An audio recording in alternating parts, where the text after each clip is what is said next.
ছোটোখাটো একটা ছাদ বাগান।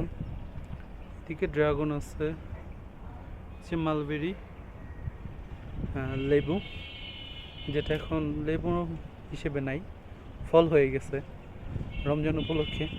আসলে আমরা বাঙালি, আমরা নিজেরাই জাতি হিসেবে তেমনটা ভালো না। লেবুর দাম বাড়ছে, বাড়ুক, এটা তো একটা সবজি। আমরা জাস্ট 2 দিন না খেলে কি মরে যাব?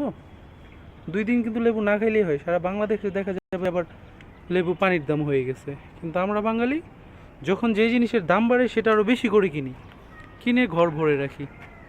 এটাই হচ্ছে আমাদের আসলে শাস্তি হওয়া উচিত। এই জন্য এখন আজকে যে লেবু 5 টাকা 10 টাকা করে কিনতাম, সেই লেবু এখন একটা 50 টাকা করে কিনতে হয়।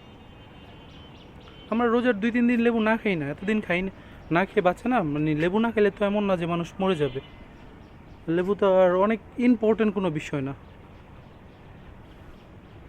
দেখেন, বাড়ির ছাদে আপনারাও এইভাবেই সুন্দর ছাদ বাগান করতে পারেন।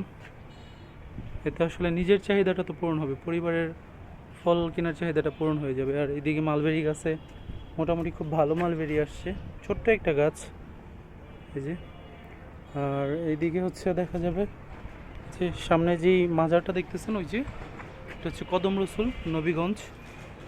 আর এটা হচ্ছে যে নবীগঞ্জের, ওই যে নবীগঞ্জের ঘাট বা শীতলক্ষা নদী। সামনে হচ্ছে বন্দর, ওই যে নারায়ণগঞ্জ ইকো পার্ক, যেটা ওই যে ইকো পার্কের এইটা দেখা যাচ্ছে, চড়ক গাছটা। আর এই হচ্ছে অবস্থা। এই গাছটার নাম আমার জানা নাই, ফলও আসছে দেখা যাচ্ছে। যদি আপনারা জেনে থাকেন অবশ্যই কমেন্ট করে জানাবেন।